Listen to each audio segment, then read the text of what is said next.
Hello friends, मैं शंकर स्वागत करता हूं आपके अपने यूट्यूब चैनल शंकर एजुकेशन अड्डा में। दोस्तों, इस वीडियो में हम लोग देखने वाले हैं डीएलएड सेकंड सेमेस्टर यानी बीटीसी सेकंड सेमेस्टर। जो आपका सब्जेक्ट है वो सब्जेक्ट है भैया साइंस यानी विज्ञान। इस वीडियो में बहुत ही महत्वपूर्ण लघुत्तरीय प्रश्न हम देखेंगे। ठीक है ना। क्या देखा जाएगा? लघुत्तरीय प्रश्न जो आपके लिए बहुत ज़्यादा इंपॉर्टेंट है। 2 प्रश्न कवर अप किए जाएंगे और दोनों प्रश्न बहुत ही ज़्यादा महत्वपूर्ण हैं, तो वीडियो को अंत तक जरूर देखिएगा। चलते हैं, आगे बढ़ते हैं। पहला प्रश्न आपका क्या है? वायु प्रदूषण के स्रोत एवं वायु प्रदूषण के दुष्प्रभाव क्या होते हैं उसके बारे में आपको बताना है। मतलब वायु प्रदूषण होता क्या है, वायु प्रदूषण के स्रोत या कारण क्या होते हैं, और वायु प्रदूषण से दुष्प्रभाव क्या क्या होते हैं उनके बारे में आपको क्या करना है, बताना है। बहुत ही महत्वपूर्ण प्रश्न है, हर बार पूछा जाता है और इस बार भी 100% पूछा ही जाएगा। ठीक है, तो देख लेते हैं। जैसे कि हमें पता है कि हम सब लोग जानते हैं कि वायु में जो गैसों की एक मात्रा होती है वो निश्चित मात्रा होती है। यानी वायु में जो गैसों की मात्रा होती है वो क्या होती है? निश्चित होती है। जैसे नाइट्रोजन आपका 78% मिल जाता है, ठीक है ना। ऑक्सीजन आपका 21% मिल जाती है। कार्बन डाइऑक्साइड आपका 0.03% तथा अन्य गैसें जो होती हैं 0.07% के रूप में आपको मिलती हैं। यदि किन्हीं कारणों से गैस की मात्रा कम या अधिक हो जाती है तो उसे ही हम क्या कहते हैं भैया? वायु प्रदूषण कहते हैं। अब ध्यान देना, अगर आपको लिखना पड़े आसानी से सरल शब्दों में आप कैसे लिख देंगे कि हमें पता है कि भैया जो वायु में गैसों की जो मात्रा होती है वो निश्चित होती है। जैसे आपका नाइट्रोजन 78% होता है और ऑक्सीजन जो आपकी होती है वो 21% होती है, 21%। ठीक है ना। कार्बन डाइऑक्साइड क्या होता है? 0.03% हो जाता है आपका। और जो अन्य गैस है आर्गन वगैरह मिला करके हो गई, वो कितना हो जाता है? 0.07% हो जाती है ना। अब अगर किन्हीं कारणों से, किसी भी कारण से अगर इन वायु में इन गैसों की मात्रा या बढ़ती है या कम हो जाती है, तब उसे ही हम क्या कहेंगे भैया? वायु प्रदूषण। क्योंकि दोनों ही सूरतों में, चाहे आपका गैसों की मात्रा बढ़े और चाहे आपका गैसों की मात्रा घटे, वायु क्या होती है भैया? प्रदूषित हो जाती है, हमारे सांस लेने लायक नहीं रहती। ठीक है ना। इस वजह से उसको क्या कहेंगे? वायु प्रदूषण कहते हैं। ठीक है, चलते हैं, आगे बढ़ते हैं। आई थिंक इतना आपको समझ में आ गया होगा। आगे क्या कह रहा है? वायु प्रदूषण के स्रोत। ध्यान देना, चाहे वायु प्रदूषण के स्रोत पूछे चाहे वायु प्रदूषण के कारण पूछे, दोनों में यही लिख के आइएगा, सेम आंसर आपको लिखने हैं। ठीक है ना। चाहे स्रोत पूछे चाहे कारण, दोनों कारण मतलब स्रोत और कारण वही एक ही है। ठीक है, क्या कह रहा है जरा ध्यान देना।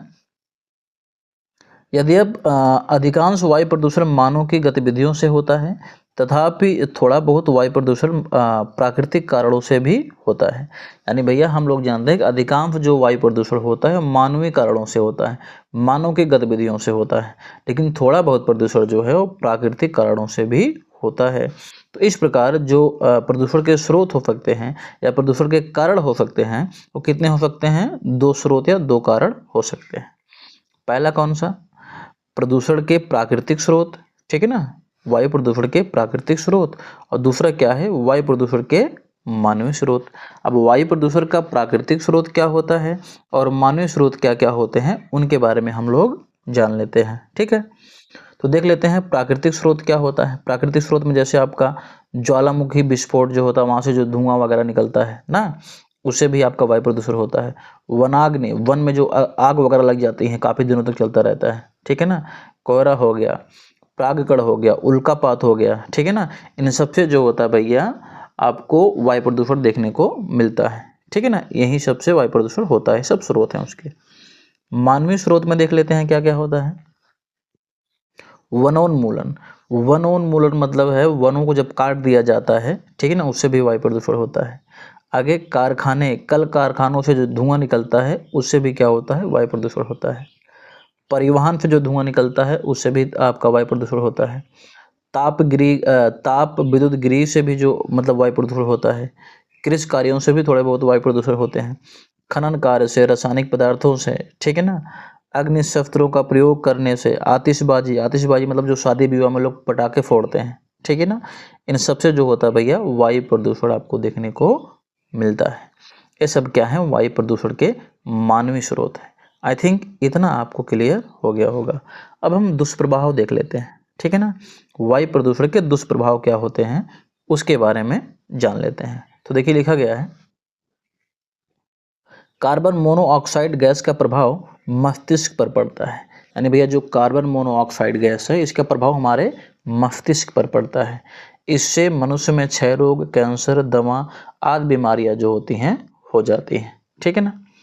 अगला पॉइंट क्या लिख सकते हैं हम कि सल्फर डाइऑक्साइड के ऑक्साइड गैस से मनुष्य में फेफड़े संबंधी अनेक बीमारियां जैसे दमा, खांसी आदि हो जाता है।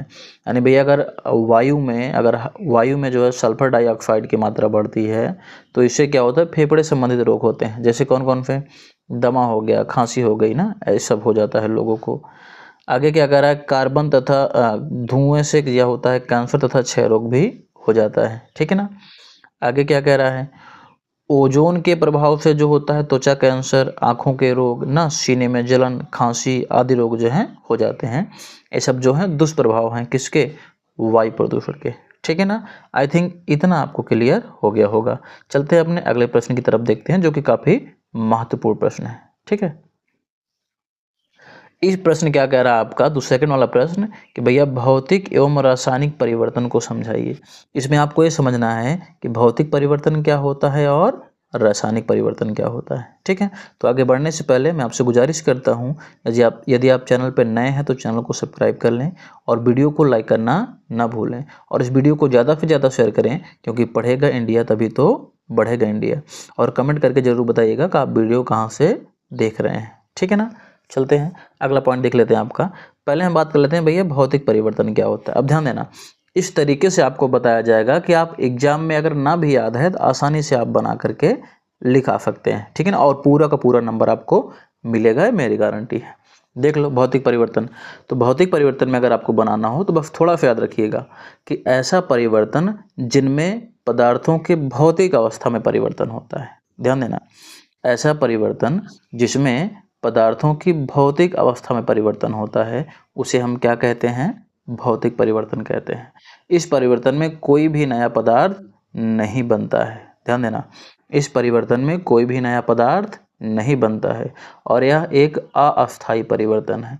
अस्थायी परिवर्तन कहने का मतलब परिवर्तन के कारण हटा लेने से वस्तु अपनी प्रारंभिक अवस्था में लौट आए, मतलब इसको पलटा जा सकता है। ठीक है ना।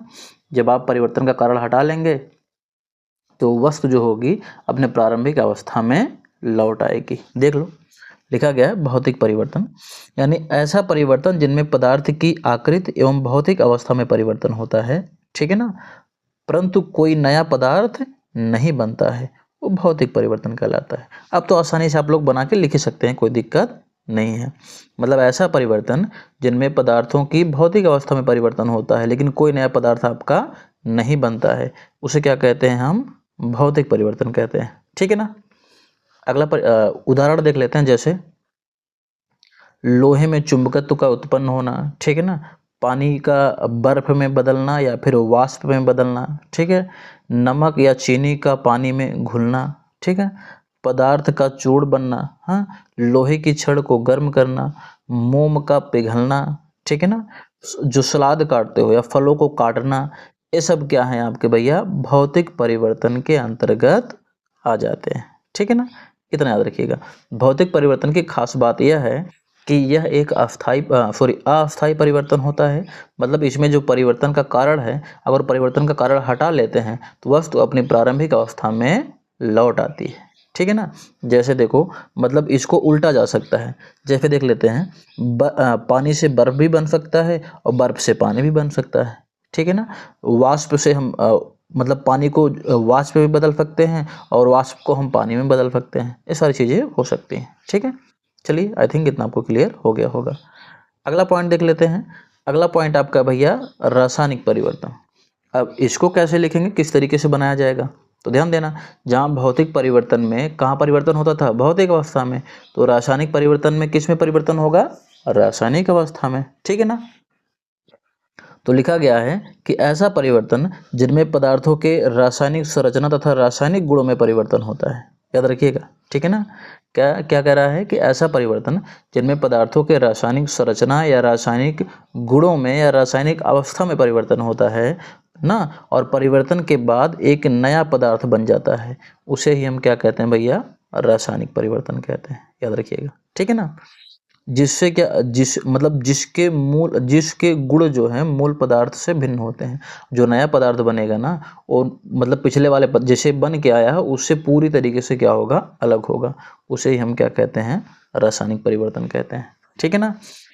और ध्यान दो, नए पदार्थ को पुनः मूल पदार्थ में परिवर्तित नहीं किया जा सकता, मतलब यह एक अस्थायी परिवर्तन होता है, इसको पलटा नहीं जा सकता है, ठीक है ना। परिवर्तन का कारण हटा लेने से अपने पुरानी अवस्था में या प्रारंभिक अवस्था में लौटकर नहीं आता है, ठीक है ना। आई थिंक इतना आपको क्लियर हो गया होगा। उदाहरण में देख लेते हैं भैया। उदाहरण में जैसे लोहे की कील पर जंग लगना, ठीक है ना, लोहे की कील पर जंग लगना हो गया। दूध से दही का बनना ना, पदार्थों का जलना, पदार्थ में कोई भी जला सकते, कोयला जला सकते हो, मोम जला सकते हो ना, मोम का जलना, कोयले का जलना, लकड़ी का जलना, ये सब क्या है भैया, आपके रासायनिक परिवर्तन है। दूध का फटना, दूध का जमना, भोजन का पचना, ये सब क्या है भैया, रासायनिक परिवर्तन है। अब ध्यान दीजिए, दूध से हम दही को तो बना सकते हैं, लेकिन दही से दूध बना सकते हैं क्या, पुनः यह प्रक्रिया नहीं हो सकती है। इसलिए कहा जाता है कि रासायनिक परिवर्तन क्या होता है, अस्थायी होता है, ठीक है ना।